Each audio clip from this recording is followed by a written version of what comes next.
Hello दोस्तों, welcome back to my channel. आज हम लोग पढ़ेंगे ऑक्सीजन थेरेपी के बारे में। अगर आप भी मेडिकल स्टूडेंट या हेल्थ वर्कर हैं या पैरामेडिकल स्टूडेंट हैं या नर्सिंग स्टूडेंट हैं तो इस वीडियो को पूरा देखें। और अगर आप इस वीडियो को पूरा देखते हैं तो प्रैक्टिकली ऑक्सीजन देना सीख जाएंगे। तो आइए सबसे पहले हम लोग शुरू करते हैं। ऑक्सीजन थेरेपी कहते किसे हैं?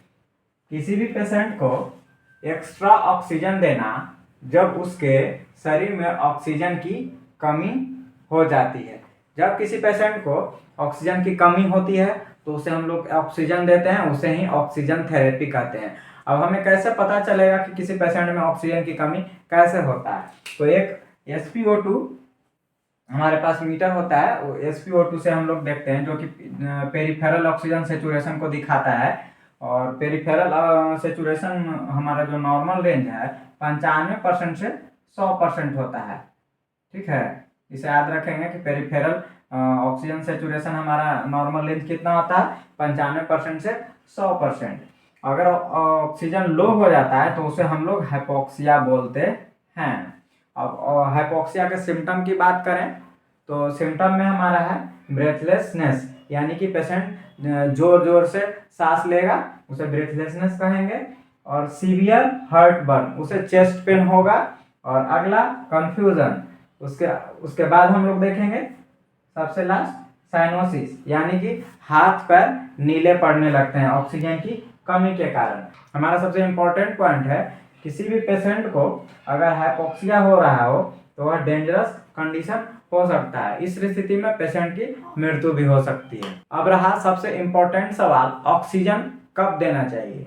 तो ऑक्सीजन देने के मेन इंडिकेशन में हम लोग देखेंगे, अगर SpO2 90 से कम हो तब हम लोग पेशेंट को ऑक्सीजन देंगे। सीवियर ब्रेथलेसनेस, मतलब बहुत ज़्यादा सांस लेने में दिक्कत हो रहा हो, तब हम लोग देंगे। फिर अगला है शॉक पेशेंट, अगर पेशेंट शॉक में है तब भी हम उसे ऑक्सीजन देंगे। कार्डियक पेशेंट को भी ऑक्सीजन देंगे, और ट्रॉमा के पेशेंट को भी, और इंटेंसिव केयर यूनिट ICU के पेशेंट को भी हम लोग ऑक्सीजन देंगे। एग्जाम्पल की बात करें, अगर पेशेंट का SpO2 85% है तो हम लोग उसे तुरंत ऑक्सीजन देंगे। अब हम सीखेंगे ऑक्सीजन देने के तरीके। तो ऑक्सीजन देने के तरीके में हम लोग देखेंगे, पहला नेजल कैनुला, दूसरा सिंपल मास्क, और तीसरा NRM नॉन रीब्रीथर मास्क। ठीक है, तो हम लोग सबसे पहले देखेंगे नेजल कैनुला के बारे में। यह सबसे कॉमन मेथड है ऑक्सीजन देने का। इसमें फ्लो रेट 1 से 6 लीटर पर मिनट रखते हैं। और इसे माइल्ड पेशेंट, यानी कि जो पेशेंट की स्थिति ज़्यादा खराब नहीं है, वो ज़्यादा ऑक्सीजन लेने में दिक्कत नहीं है, उस पेशेंट में हम लोग नेजल कैनुला का यूज करते हैं। और इसका एडवांटेज की बात करें, फायदे की बात करें, तो यह कंफर्टेबल होता है और पेशेंट खा पी सकता है। ये नेजल कैनुला लगा के खाने पीने में भी दिक्कत नहीं होता है। इस एडवांटेज की बात करें तो हम high flow oxygen nasal cannula से नहीं दे सकते हैं। नंबर 2 की बात करें तो नंबर 2 में है simple face mask.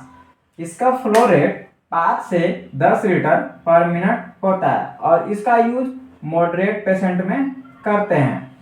Simple face mask में हम लोग देखेंगे कि ऑक्सीजन को 5 लीटर पर मिनट से कम नहीं देना चाहिए, नहीं तो CO2 का रिटेंशन होने लगता है। अब हम लोग बात करेंगे अगले पॉइंट में नॉन रीब्रीथर मास्क, जिसे NRM कहते हैं। और इसका फॉलो रेट होता है 10 से 15 लीटर पर मिनट। ठीक है, यूज इमरजेंसी केस में इसका यूज हम लोग करते हैं। इस वीडियो में हमने पढ़ा ऑक्सीजन थेरेपी क्या है, कब देना चाहिए, कैसे देना चाहिए और कितनी मात्रा में ऑक्सीजन देना चाहिए। अगर आपको यह वीडियो हेल्पफुल लगे तो लाइक, शेयर, कमेंट और सब्सक्राइब करें। Thank you.